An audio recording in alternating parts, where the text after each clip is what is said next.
karena new moms kan untuk dijadiin role model gitu. Aku pun juga sebagai ibu baru masih belajar banget dengan sesama ibu lain gitu.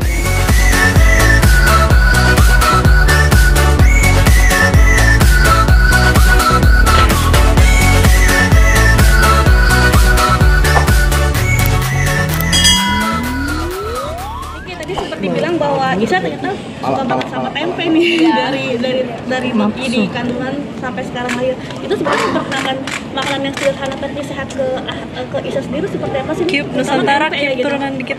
Oh iya, karena kita semua tahu kan tempe itu kan makanan khas Indonesia dan proteinnya juga tinggi, terus bagus dan murah juga gitu. Jadi karena saat hamil aku tuh hampir setiap hari makan tempe, nggak tahu aku tuh mau banget makan tempe.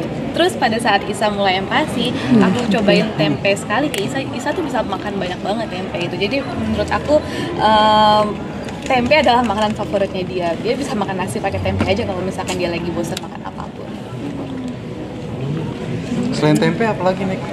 Yang diperkenalkan untuk ke Isa. Sederhana tapi semuanya aku perkenalkan dari sejak umur 6 bulan. Aku mencoba seperti yang tadi kita omongin, wisata rasa bersama anak gitu. Jadi sejak awal empati pun aku juga memberikan berbagai macam tekstur, memberikan berbagai macam rasa dari semua jenis protein hewani, protein nabati, sayuran, lemak juga semuanya aku coba memperkenalkan ke anak aku.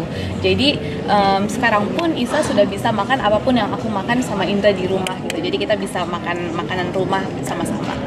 Tapi Isa tipe yang pemilih nggak sih makan? Alhamdulillah enggak ya gitu, karena kita nggak pernah membiasakan pada saat dia menolak suatu makanan, aku langsung mengganti dengan makanan yang dia suka gitu. Karena itu akan menjadi anak picky eater gitu. Jadi kalau misalkan dia menolak makanan yang aku kasih, ya udah berarti kamu nggak makan saat jam makan tersebut. Dia akan menunggu jam makan berikutnya untuk mendapatkan menu makanan yang berbeda lagi. Jadi mau nggak mau, kadang-kadang kalau dia lapar, walaupun dia nggak suka, dia makan gitu. Dan dia jadi nggak pernah milih-milih makanan, alhamdulillah. Sabarinnya tega nggak tega gimana sih Biki? Sabarinnya tega nggak tega kan? Ya udah lapar biarin aja gitu anaknya. Iya, kata ibu saya tega banget gitu. Jadi kadang-kadang Isa tuh kalau udah bersama nenek-neneknya udah bahagia sekali. Kadang-kadang kalau cuma mau makan yang goreng-goreng aja dikasih sama neneknya. Kadang-kadang cuma mau makan biskuit aja dikasih gitu. Jadi tapi kalau udah balik ke rumah harus balik ke rules yang aku punya dan aku berikan. Kadang suka ini nggak sih Kak? Maksudnya ngambek nggak sih? Kadang kan balik lagi ke rules.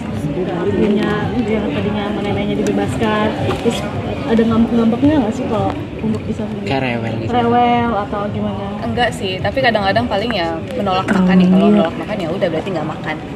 Kalau feeding rules untuk baby Isa alami kita dulu gimana nih Kak? Mungkin feeding rules tuh sama sih seperti anak-anak lain. Kita jeda waktu antara makan tuh 2 jam. Terus durasi makan maksimal 30 menit gitu. Untuk mau cemilan atau makanan berikutnya durasinya 2 jam lagi. Feeding rulesnya sama. Terus kalau misalkan mau berdiri di high chair, mau turun dari high chair berarti makanan selesai. Sama aja sih sebenarnya. Jadi kalau misalkan di high chair harus makan di situ gitu ya? Iya, selama ini untungnya dia nurut makannya di high chair. Sempat debat nggak sih sama mama atau mertua dengan aturan tadi feeding rulesnya kan orang tua zaman dulu kalau kasih makan digendong, nah Niki sendiri kan yuk duduk gitu, selesai makan ya udah. Untungnya mamaku tuh update banget soal ilmu parenting di Instagram lah, di TikTok lah. Jadi apa yang aku kasih ke Isa ternyata kalau dia lihat-lihat di Instagram, oh bener ya seperti ini gitu. Jadi nggak ada komentar-komentar lain. Dari awal baby Isa pasti sampai saat ini perkembangannya keaktifnya udah seperti apa, Kak, boleh dijelasin dikit? Oke, sekarang ini Isa udah berumur 15 bulan. Giginya udah hampir semuanya lengkap, tinggal gigi yang giginya yang belakang lagi numbuh. Terus udah lari-larian, udah susah banget dikejarnya. Terus makannya juga selalu lancar, alhamdulillah. Dan itu perkembangannya alhamdulillah baik ya gitu. Dan sekarang aku juga selalu masukin Isa ke kelas-kelas kayak sensori atau drop in kelas di mana-mana. Sekarang kan lebih aktif, mungkin ada perubahan dari pola parentingnya atau seperti apa menurut? Gak ada sih, masih sama aja gitu. Karena mungkin memorinya dia selalu tersimpan kalau oke, jam segini aku bangun, jam segini aku makan, terus jam tidur tuh jam segini gitu. Jadi sampai sekarang pun karena jamnya nggak ada yang berubah, dia tuh masih mengikuti schedule yang lama gitu. Jadi jam 6 pun kita tetap bedtime rutin, terus jam 6:30 udah tidur, sampai sekarang seperti itu. Niki kalau boleh tahu, Isa tuh dalam sehari ikut berapa kelas sih? Aktivitasnya apa jadi kelas-kelas itu? Ikut satu hari cuma satu kelas aja dan gak setiap hari, seminggu paling 2 kali. Lebihnya sibuknya bersama orang tuanya, main sama orang tuanya aja. Kelasnya seperti apa sih aktivitasnya? Kalau di kelas aktivitasnya tuh kayak baca buku sama-sama, terus kayak makan siang di meja sama anak-anak lain, terus sensory play, terus denger musik, main musik gitu-gitu.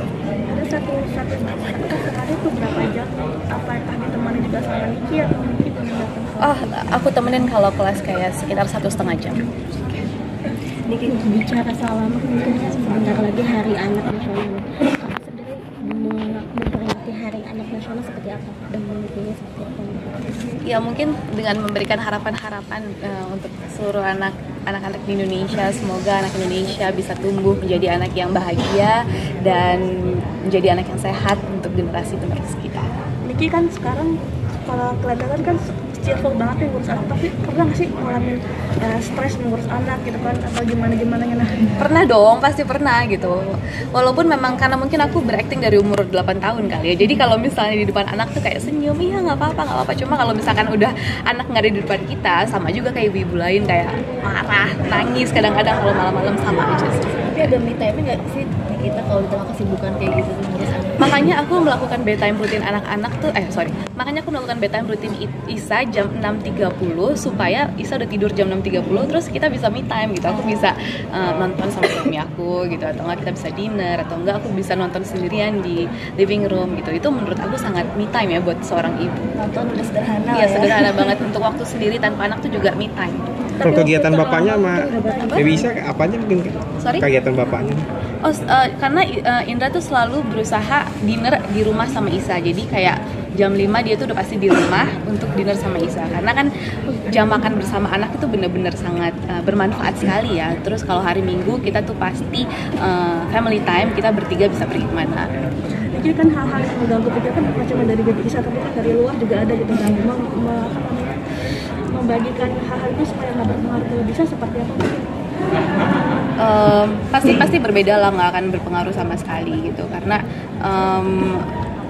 dua hal yang berbeda aku bisa tidak menggabungkannya tuh bisa. Seperti apa mungkin cara yang mungkin kan ada mamam juga yang udah punya masalah apa nih, nah terus akhirnya menghadapi anak karena harus senyum segala macamnya gitu. Ya menurut aku sama aja sih sama ibu-ibu yang lain, walaupun kita mempunyai masalah sendiri, cuma sama anak kan memang harus tetap profesional gitu sebagai ibu, karena kita mempunyai 2 pekerjaan juga kan, menjadi istri, menjadi ibu gitu. Jadi sama-sama harus profesional menjalani pekerjaan itu. Pertanyaan lain terkait dengan empati atau mitos dan fakta terkait empati lagi? Jadi pernah masak untuk Isa yang sulit nggak pas empati gitu, yang agak sulit gitu masak untuk Isa? Untuk masak yang sulit enggak, kan aku nggak bisa masak, jadi kayak aku selalu menyontek resep-resep yang mudah-mudah aja. Untuk nanti di Hari Anak Nasional mungkin ada rencana apa? Rencananya sih nggak ada rencana, paling aku jalan-jalan sama keluarga aja sih ke Singapura. Jadi tren model muda sekarang gitu. Aduh, alhamdulillah banget ya gitu. Sebenarnya aku agak malu karena new moms kan untuk dijadiin role model gitu. Aku pun juga sebagai ibu baru masih belajar banget dengan sesama ibu lain gitu, dan sama dokter-dokter yang memang baik sekali memberikan edukasi gratis di sosial media gitu. Jadi menurut aku kita sesama ibu tuh saling support, kita adalah support system satu sama lain.